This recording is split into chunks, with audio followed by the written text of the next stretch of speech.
Hi, welcome to Open Sean Chatter. Today is November the 26th, Sunday, and I am here to recap with you Friday's episode of Belle Collective, Season 4. I think it's episode 3. Anyway, we start off where we left off last week. We still have Latrice and Lateasha sitting in this little dinner place. It's a double date. The men are at the bar. These two ladies are talking, and Lateasha is still trying to manipulate and gaslight Latrice on this. You said who want to work? Who the hell want to work? Who asked want to work from 9 to 5 for the rest of their life or whatever? And it was people that was laughing. I actually thought that Latrice did good on the board. I thought she was probably like the livest and funnest one, even though she was drinking. So anyway, um, the teacher's damn, I'm just you said we're just co-workers, and I'm more than just a co-worker to you. I'm your friend. And I was saying, and when Marie and them, and that's what it is. That's what the problem is right there. She let Essie and Marie put a battery in her back when it come to Latrice. When it come to Latrice, and then when they showed a flashback of Marie and Latisha arguing, and when I heard Marie say, "That's why I don't want to do business with you because of Latrice." That's what she was telling. That's what she was telling Latisha. So I was like, "What's up with that?" So anyway, I feel like Latisha trying to play without top. That you just, I think Latrice stole the show at your event. I think she was fun. I think Marie was boring. I don't even know why you gave her this big ass announcement. I don't know. Well, maybe that's what it is, cause you won't put Latrice in her place. The other lady don't want to do business with you, but that's not true. And what do you do? Where's your damn job, Letitia? Because I know you always giving brunches. Now you're looking for houses for transitional houses for Marie, for people that need to rehabilitate. You doing you doing book releases and brunches and shit. I don't even know. So anyway, they fine. Latrice finally get her a drink. The husbands come back over and say, "Y'all to thank me." And Glenn and Cliff, they happy and they good. They good. That the girls is good because they can stay good. So anyway, we see Letitia in her office. She having a meeting with her mentees. One of her mentees is Soguchi's daughter, and the other one I don't know who she is, but one is managing the front desk. So they putting together tonight. They talking, and she talking because she want to do a date night for her whack ass book. And our book look like a pamphlet to me. It don't. I wrote a book. My book over 300 pages. Her shit look like it might be 50 pages. And what's killing me is called "Why Side Pieces Are Winning." What the fuck? A man is having an affair on his wife, and you say you title your book "Why They Winning." So anyway, she reads. So anyway, they're supposed to make the party nice and decorate and have a little food and shit 'cause it's date night. So anyway, I saw the space. The space is not. She said she want intimate. If she trying to create an intimate atmosphere for couples or husband and wife to forget the side piece or not, or for it to be them, the space is too big. It's too fucking well lit. Her picture for her book thing look like it's probably about the size of, you know how you got a big thing. You can't even see. I couldn't really see how it was positioned. Her to cover her book, the colors is like fucking fall colors, like orangey and red, like they fall colors. Fall colors for romance. Now unless it's a bunch of goddamn leaves and trees, you could do it, but it was too much space. It was too white. It just didn't look romantic to me. It looked cheaply done. And when she came in there to check on one of the mentees and they was putting a little food on the tray and shit, she didn't cater this shit. She had just a little public food trays or Kroger food trays. And they were just laying that shit out there. It was tacky. She said she wanted it to be spectacular. You could have did it with smaller lights. Them girls damn know how to decorate. And you don't either. I ain't like none of that shit.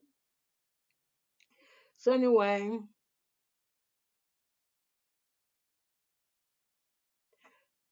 Keisha finally meet with Tamara. And she coming in there, she looked mad at Tamara.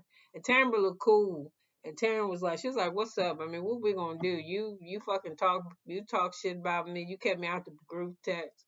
And Tamara just finally said, I ain't do none of that shit. They made it up. So she said, why you ain't say nothing? She said, I was trying to tell you why I ain't say it. I told you I ain't make it up.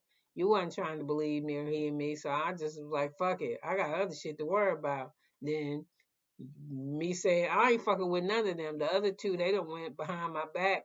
And the dude that used to fuck with me, they went call him, sitting around, having dinner talking to this motherfucker, listen to him bad talk me, and then they come back questioning me about some shit he said. And this person, I think he assaulted her, abused her or some shit. It's somebody saying that's Marie and Lateasha is out of the fucking bounds. And she said I didn't do that. It was Lateasha said because the trees came out and told me it was a teacher who said we're gonna have a group text but about this First Street shit, but we ain't fucking with Aisha. And the reason why Lateasha took off that shit is because when Aisha came to her shit, she said it was a dirty plate, the food was cold, and bitches was arguing like they do with everything, and she wasn't used to no shit like that. So she verbally said her shit. And Lateasha ain't like that. And then they went to something else. And there was something else again. They was in the bathroom howling and screaming. I don't even know if she went to that one. And that was Marie arguing with Latrice, I think. Anyway,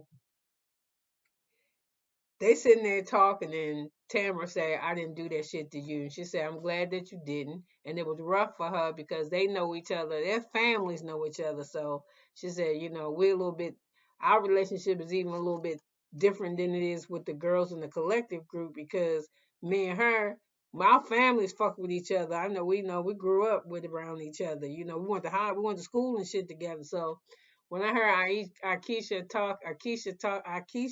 when I heard her talking and her voice, I could hear her saying, she was talking to her, but I could hear when people, that's just pure hurt. Hurt. Anybody feelings hurt when they get left out of some shit. Everybody. I don't give a fuck who you is. You can pretend that you don't care, but your feelings get hurt. And that's what I heard. I heard that both of them, especially Aisha, that her feelings was hurt. So to her, to me, I don't even think she should fuck with Lateasha because she can do Fair Street. Whatever going on with Fair Street, they didn't give her what she wanted, but they're giving her something, and she hoping that she can build from that. We don't even hear Lateasha mention Fair Street. I want to do the Fair Street. I want to do the Fair Street. See, now she right here being a fucking realtor and doing the raggedy ass brunches, and now she doing a night out. Why didn't she do a night out with the fucking married man and his side piece? So anyway, let me keep on going. So anyway, they talk. I'm glad they talk. Aisha look relaxed. I like she having a little green with her little tennis shoes. She cute to me. She cute. Tamara just always like she got on house robe. I know I shouldn't say that because I always wear robes, but that's because this is Overtron Chad. You see how she got the robe on? You might not can't see. Let me move this so you can see the top of her. But she in the house with sunglasses on. I ain't gonna wear no sunglasses. But see, she got a cup of tea or coffee. She just chilling. So every time I see Aisha, she just looks sloppy, and she look even sloppier. But she little, and she wear these big ass hats. I don't know. It's a greedy thing. That's his thing. So anyway, I don't want to see this scene. I see with fucking with so Gucci should have did was not get that order of protection or keep that other girl that whooped her ass from filming. So see, they ain't got no so Gucci ain't got no storyline, and the storyline that she got that's good, she hiding because she got a good one with them goddamn stepkids, but she don't fuck with that. We sitting around here messing with JJ Mama, and I'm sick of her. And you can tell that lady ready to go home. She don't want to do this shit. All this shit sound schemed up or planned or whatever. The way that we say Tamara can be annoying. Fuck that. That mom. Maybe she should be on Real Housewives of Potomac doing that opera shit with Julia. Because I don't know, you so disrespectful. Hey, I got my own coffee with my pocket lady. So anyway, I'm skipping that shit. She don't live with them no more. Thank God we ain't got to see her no more. I'm glad she going home. I don't want to hear this shit. You need to get that girl back off there. You need to get JJ ex-wife back on the show and get them girls on the show so you can have a storyline. So Gucci, because you don't have one. You can't follow the trees. Mm-mm-mm. Get your own fucking storyline. And it looked like you was gonna have one, and you can pick it up right there. If you're talking to your mother-in-law, and you're like, we can get some advice from you about our family and the grandmom, and she was like, oh, you just gotta remember to love one another and talk to one another.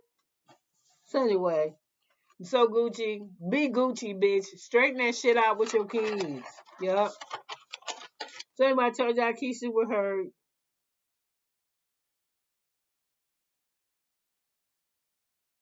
So it was just funny when Keisha asked Tam, she said, "Did she do this shit?" Because I said her brunch was ghetto, because that shit was. And she said, "Why you ain't say nothing?" And they just lied. And Tam was like, "Bitch, I told you I wasn't saying nothing. I was trying to talk to you, but you made me go to 10,000 because you wasn't trying to listen." So I was like, "Fuck it."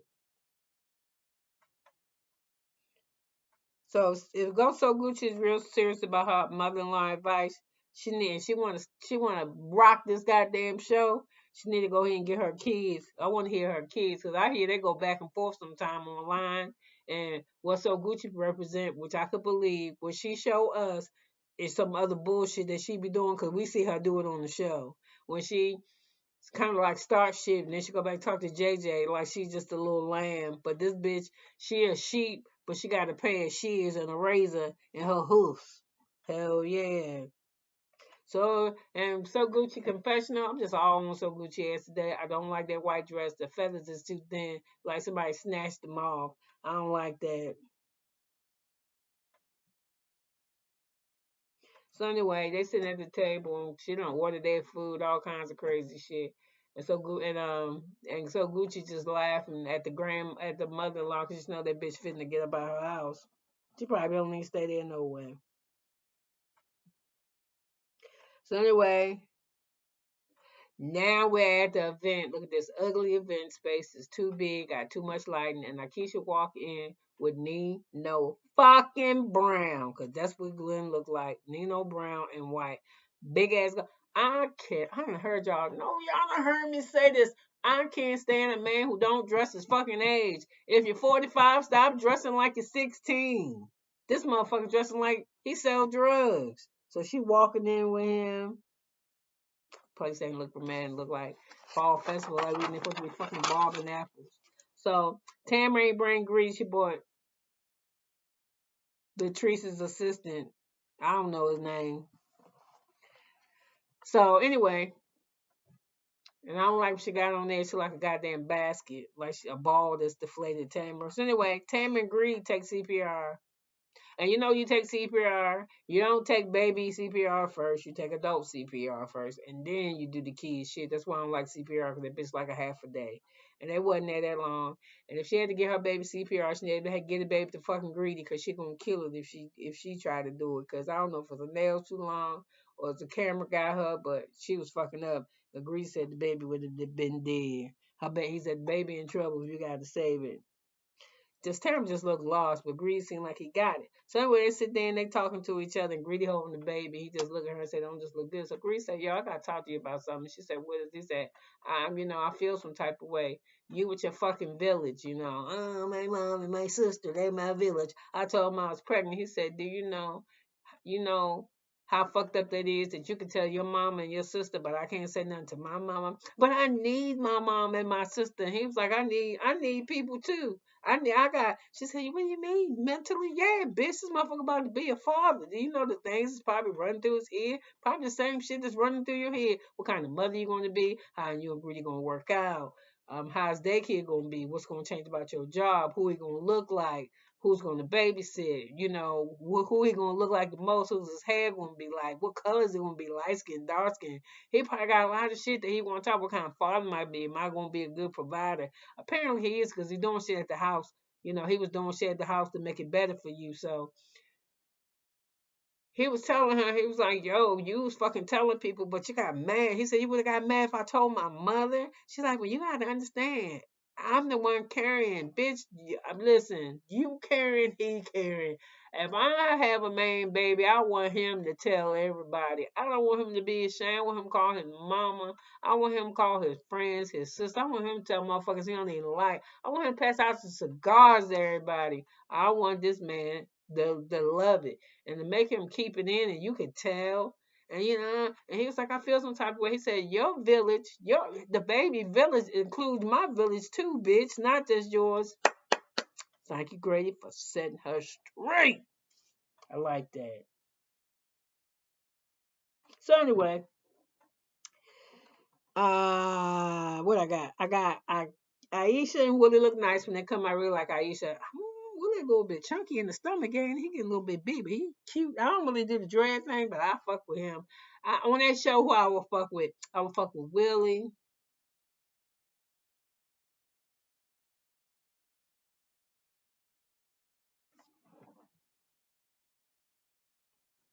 That's it. JJ and Latrice. I don't like what they got on. I like no JJ and So Gucci.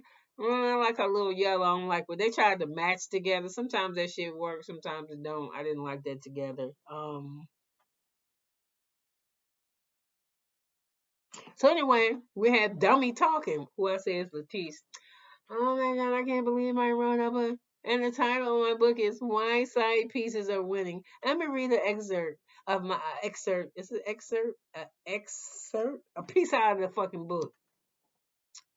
As I lay on the couch in my pajamas after I get off of work, after I get off of work, I come home, put on my Hanes Her Way sweats and turn on the TV, get a bunch of chips and shit and something to drink, and I lay on the couch with the TV and I turn on my game and I play my game so I can't play no more. As my husband sit there watching me because I feel lonely. So anyway, she wrote a book saying that the reason why her husband, to me, it makes it seem like the reason why her husband cheated on her is because she came home from work and sat on her and put on sweats or whatever. Maybe she didn't put on sweats. Well, anyway, she came home. When she came home from work, like niggas do, she was chilling. Yeah. And then I laughed because she said they had ABC sex. I never heard that before. I was like, what the fuck is ABC sex? Anniversary, birthday, Christmas. That shit's so true. And when I miss one of them three, I'm kicking your ass. So you already know when you was with me. Anniversary, Christmas, and my birthday. So get it together, motherfucker. Yeah. So anyway, she read this rack ass excerpt out of her book. But she said, I feel full circle because look who I'm walking in with. Y'all motherfuckers ain't together. I get so perturbed about people who write books about relationships and their relationships is a piece of shit. I'm gonna just tell you, from me, my standpoint, I don't like Glenn. And I like Lateasha better when she's not with him. I don't like Glenn because Glenn is with Lateasha because she on TV. She elevating. She Lateasha Enterprise. She doing brunches. She writing books. And that motherfucker wants some of that. Okay. He wants some. He don't want to go back out there. I guess he working on an oil rig or whatever the fuck. He don't want to go back out there in the middle of the ocean. He want to stay here and dress like Nino Brown and spend that bitch money. So anyway, her book look like a little pamphlet. Don't look like shit. So anyway, while she reading that shit, Willie had the thing shaking his head. While she's saying it, he's shaking his head. But before he stopped with the camera panning him shaking his head as she reading a part of her book, you got Aisha, Ikea, I Aisha sitting at the table with Willie saying, Willie ain't gonna read this book. He don't give a fuck about no side piece. And why does she? I don't know. Every time you turn around, she's just always brunching and always booking. And her book's her thing gonna be this and her thing gonna be that. And I hope it is when my book get published that my shit take off and I feel the way that she feel. But I don't want to read her book about side pieces winning. Maybe side pieces of a win. I was a side piece before, but it was that I wanted to be one because I had a husband, so I needed a side piece. I mean, I did, so fuck it. I just, hey, I'm gonna just tell y'all, for somebody try to do some shit on me, I was out there. So anyway, with that, you could have been anywhere in the world, but you was here with me for 19 minutes and 58 seconds, and I'm loving on it. So anyway, I'm gonna recap the next one that they have, and I'm gonna share my opinion and thoughts with you. And I hope you did the same. Like, dislike, don't like, just do something. Leave me a comment, say hi. I actually have 24 subscribers. I looked at my thing today, and I'm so happy. I had one and now I have 24 of you guys, and I'm so excited. My goal is to have 1,000,000. Guess what I said? That's my goal. You ain't supposed to up 1,000,000. I want 1,000,000 subscribers. Amen. I think I do. So anyway, could have been anywhere in the world. Come back and see me. Bye.